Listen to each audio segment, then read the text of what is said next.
me to run through this. I don't want to read this today. It's a letter that I read recently that I thought was very interesting. It was written from a wife to her husband. I'm sorry, from the husband to the wife. He wrote this to his wife. Hi, sweetheart. I'm sorry about getting into an argument about putting out the Christmas lights. I guess that sometimes I feel like you push me too hard when you want something. I realize that I was wrong, and I'm apologizing for being such a hard-headed guy. All I want is for you to be happy and be able to enjoy the holiday season. Nothing brightens the Christmas spirit like Christmas lights. I took the time to hang the lights for you today, and now I'm off to the hut you rent. Again, I'm very sorry for the way I acted yesterday. I'll be home later. Love you. Then he signed the name.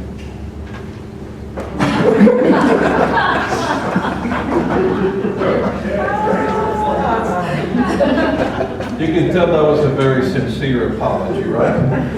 To which the wife responded, "Hi, honey. Thank you for that heartfelt apology. I don't often get an apology from you, and I truly appreciate it. I, too, felt bad about our argument, and I want to apologize. I realize that I can sometimes be a little pushy. I will try to respect your feelings from now on. Thank you for taking the time to hang the Christmas lights for me. It really means a lot. In the spirit of love and forgiveness, I washed your truck for you, and now I'm off to the mall. I love you too."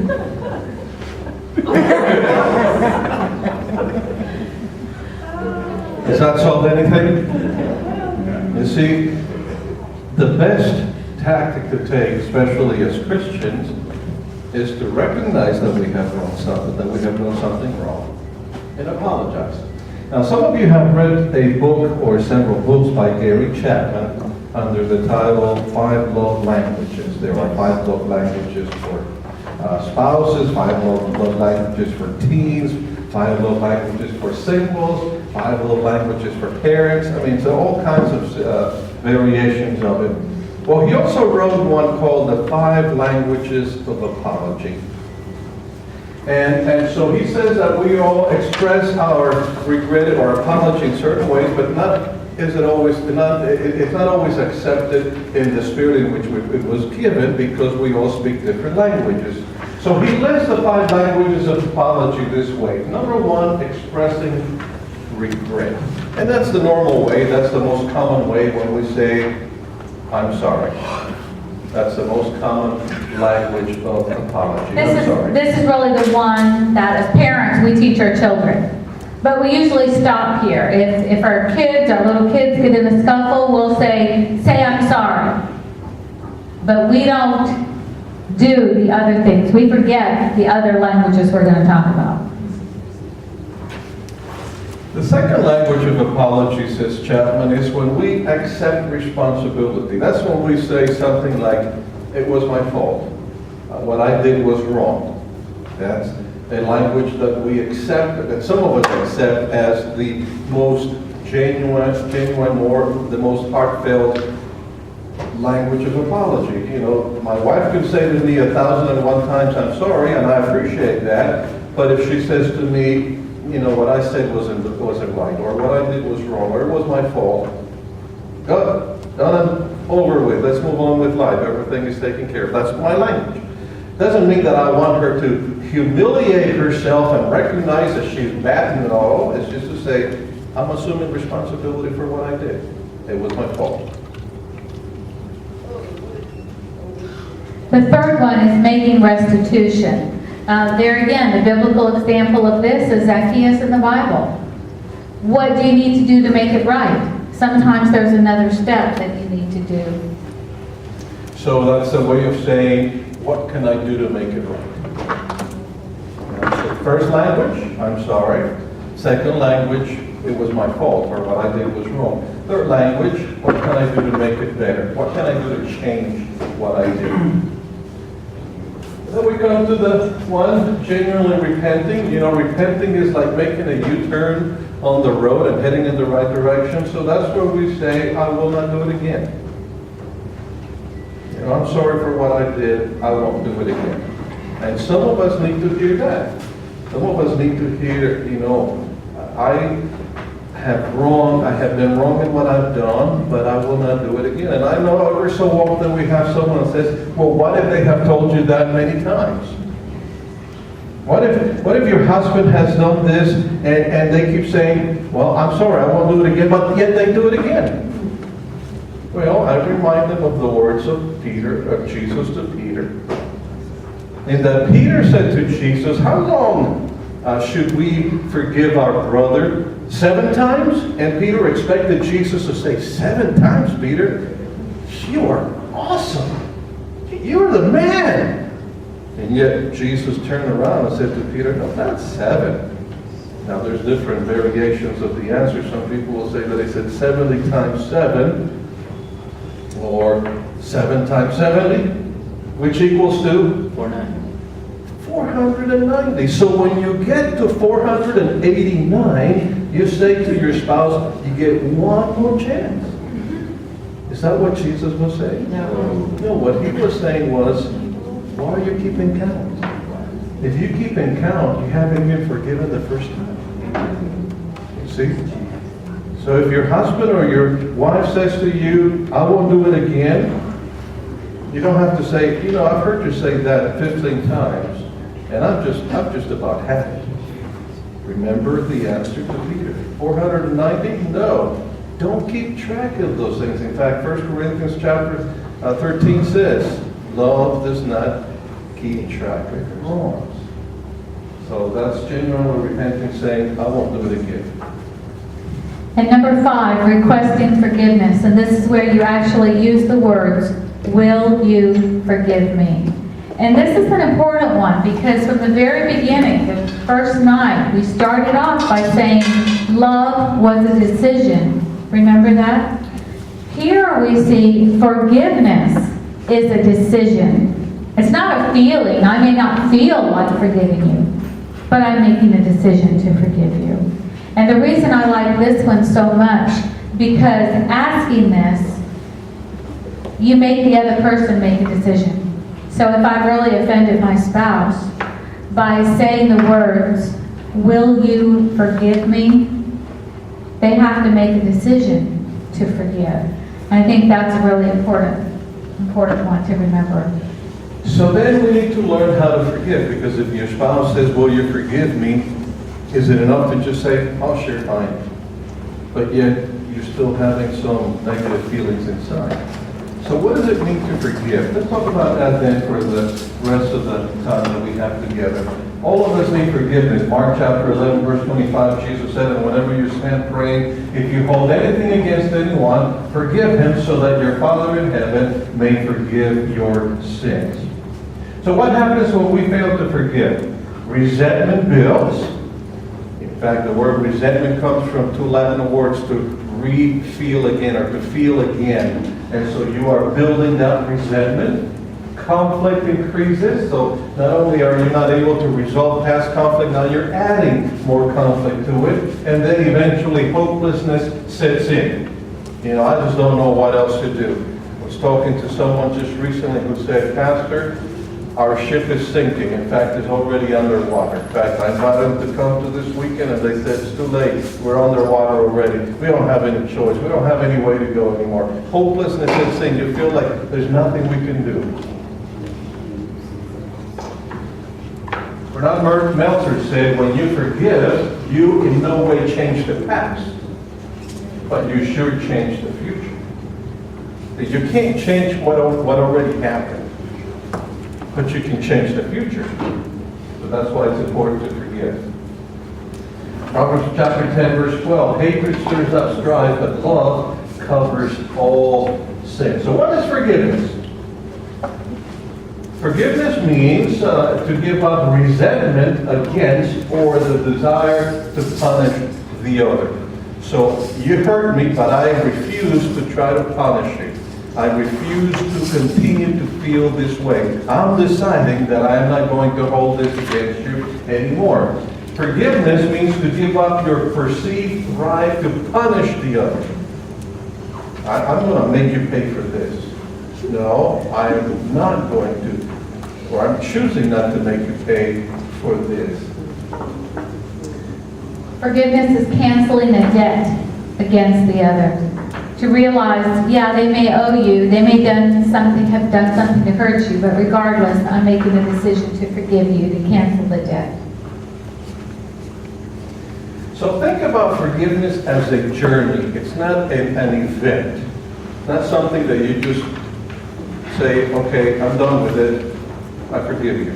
It's over with, move on. No, it's more like a journey that we have to take. In this journey, the first step is to set aside time to discuss the issue one-on-one. It's kind of like similar to the 10 steps, although it's a little shorter. Let's talk about what happened, because you need to know. It's not enough to just simply say, you know what, fine, it's done, I forgive you, let's move over with that. No, let's talk about what happened. Number 2, identify the problem or harmful issue. And like Claudio said, too many couples say, well, it doesn't matter, let's just forget it. When we really do need to explore the pain and the hurt. Otherwise, if it doesn't matter, they can do it again. Number 3, again, fully explore the pain and the concerns. It's not just the fact that something happened, but rather, let's see what happened as a result. What did I do when I, expressed those harmful words? Did it hurt you? Excuse me, did it hurt you? Why did it hurt you? Explore those feelings and the concerns. And number 4, there again, you see in these steps, ask for forgiveness. That actually saying the words, will you forgive me? And of course, you agree to forgive. You move along the path or the journey, and so you come to the point where you can say, well, now that I've explored the feelings and you're asking me to forgive you, you've apologized in the language that I understand. Hey, God has forgiven me. The least I can do is to extend God's grace to you as well. Remember the story of the 2 servants, the one that owed an amount that the king couldn't, or the man could not repay the king, but yet the king said, "I'll forgive him." And yet he goes to the other one who owed him a minimal amount, says, "No, I'm going to throw you in jail until you pay." It's the example to us. If God has extended great mercy to us, why can't we extend that mercy to our loved one, to our spouse? And then number 6, commit to refrain from doing the thing that caused the offense, which is also, again, one of the languages of apology. And number 7 is an important one, because depending on the offense, you may expect forgiveness to take time.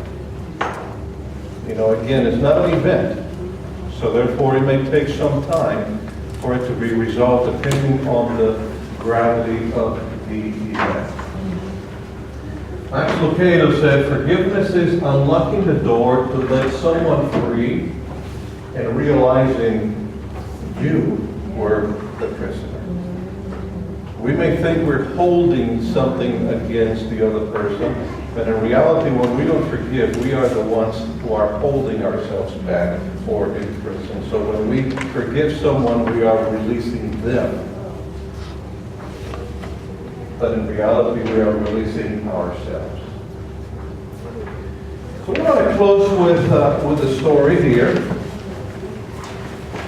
Last year, I was in my office and I got a call from a journalist from New York who said, I'm calling different leaders of different denominations to ask if you have a response to what Pat Robertson said. And I said, well, I don't know what he said, because I don't really watch or listen to Pat Robertson. So she said, well, I'll send you a link, and you watch it, and then I'll give you a call. So I got on my computer, looked at the link, and basically the link was of one of his live programs. I guess they must have some sort of like a question-answer period. And so there's this lady sitting with him, and she's reading the questions. And so she's reading a question from this guy, and the question is, my wife has Alzheimer's disease. Can I divorce her? And Pat Robertson's answer was, and I quote, man, Your wife is as good as dead. Of course you have the right to divorce her and marry somebody else so you can be happy again. That was his response. So now this lady's asking me, so what do you think? What is your response? Well, I said, you know, it's sad to me that someone, a religious leader like Pat Robertson, would respond that way. The marriage vows have no significance anymore. You know, when we promise in sickness and in health, till death do us part, no. I'm not going to wait till death. You know, if you get sick enough that I don't want to take care of you, that should be enough. No. I said, you know, there's somebody else whose story I'd rather tell, and it's the story of Robertson McQuilkin. Oh, I forgot to read this, but I'm just gonna, well, now let me go back here and we'll read it later. No, because then I have his audio, so hold the thought. Hold the thought. Here's an interesting quote from The Faith I Live By, where Ellen White, had those words to say. But what I've done is to kind of underline the main points of this quote. So this is what I'm trying to do. She says, though difficulties, perplexities, and discouragements may arise, let neither husband or wife harbor the thought that their union is a mistake or a disappointment. Determined to be all that it is possible to be to each other. Continue the early attentions. In every way, encourage each other in fighting the battles of life. Study to advance the happiness of each other. Let there be mutual love, mutual forbearance. Then, marriage, instead of being the end of love, will be, as it were, the beginning of love. Robertson McQuilkin was the president of the Columbia Bible College and Seminary, and well-known Christian leader, speaker, sought after all around the world. His wife had a radio program, Muriel, and was heard all over the world. But then they noticed that Muriel would begin to say some words and couldn't finish the sentence. And so she was tested and eventually was found to be or diagnosed to have Alzheimer's disease. So in fact, she had to abandon her radio career. Little by little, she began to lose more of her mind. And in fact, several times she left the house and would get lost because she wouldn't know how to get back to the house. So then they had to hire someone to stay with her. But then he noticed that whenever he left for work, she would get very agitated, very nervous. His friends, Robertson McQuilkin's friends, would remind him, you are a pastor, a minister of the gospel. God called you to the ministry. Don't think about rejecting or refusing the call of God. You can send her to an institution where she will be well taken care of. How can you, as a minister of the gospel, reject God's call? So he was faced with a decision, either to resign from the Columbia Bible College and Seminary to take care of his wife, or to put his wife in an institution so that he would continue with the call to the ministry that God called him to. Robertson McQuilkin resigned. And he took care of his wife until she passed away. On his resignation speech, he talked about the reasons why, explaining that it was really not a difficult decision to make. What I'm going to show you is just a clip. It's a recording of portions of his resignation speech. And I think, let's see, Glenn, I'm going to disconnect your... Oh, yeah. Oh, wrong one.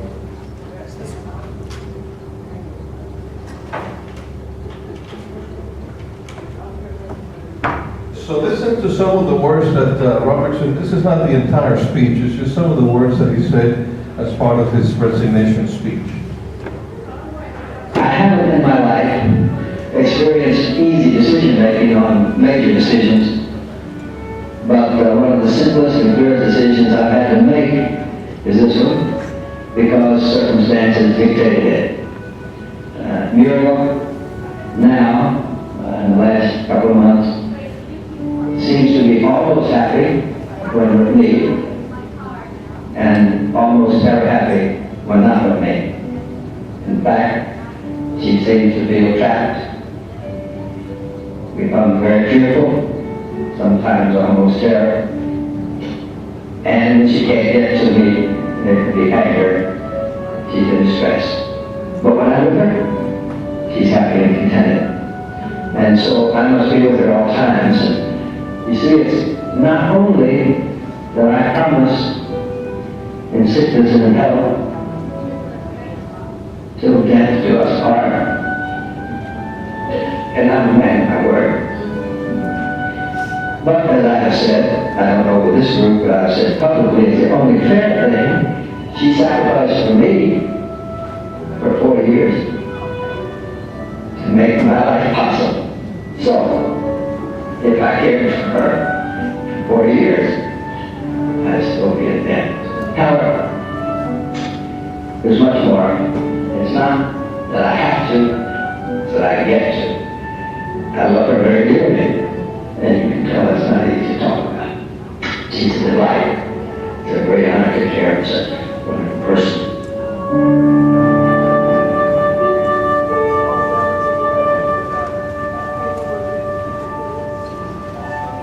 It's not that I have to, it's that I get to take care of it.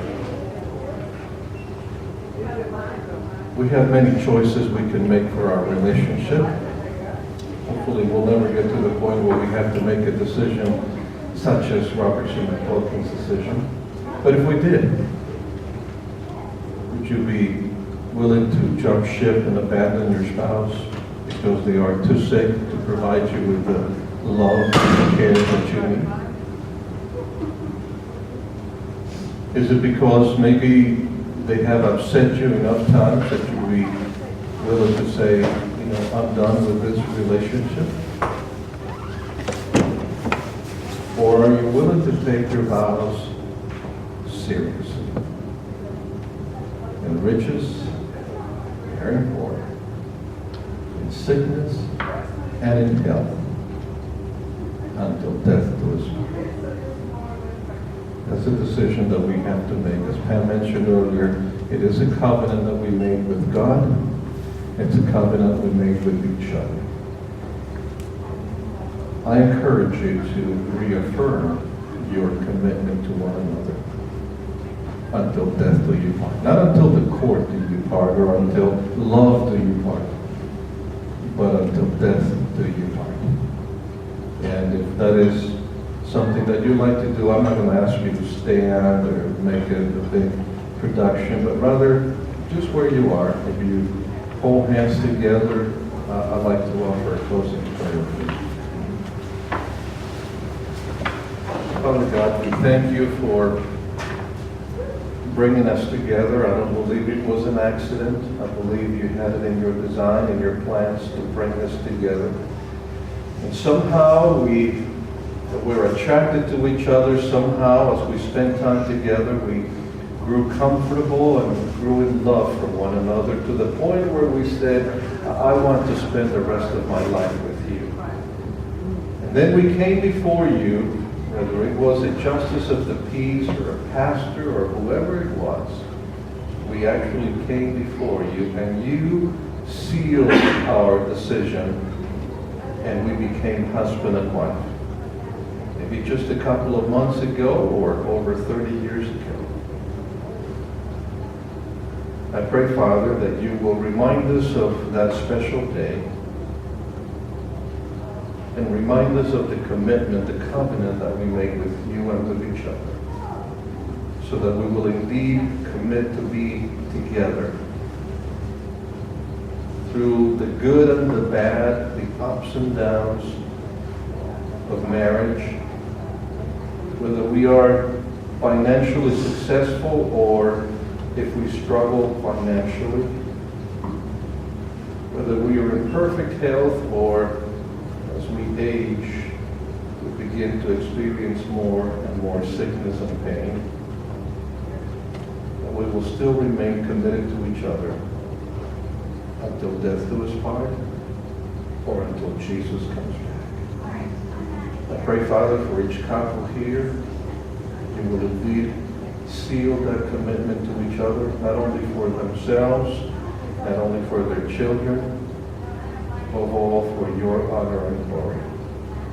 And I know that when they reaffirm this commitment, you will honor it by blessing them in a special way. Bring healing to their hearts, to their minds, if there have been hurts that have not been healed to this point. I ask you to bring healing to their lives, to their hearts, to their marriage. May they move forward from today with a renewed commitment, with a new set of tools to use in their relationship, so that their marriage will be better, happier, more satisfactory. It will be an example to others in their churches, in their communities, wherever they work or live. May they be an example of the type of relationship that you want, that you designed for us to have. And one day soon, when Jesus comes back, may we be found like this, hand in hand, surrounded by our children, our loved ones, and enjoy eternity together with you. Those 1,000-year vacation, years of vacation in heaven, and an eternity here on the earth made new. May we be here forever. Then I pray in the name of Jesus. Amen. Amen. Thank you very much. Enjoy the rest of Sabbath, whatever little you have left. And we pray that what we have shared with you will be useful. Please share that with others. We want these tools to be used by others. So God bless you. Have a great afternoon.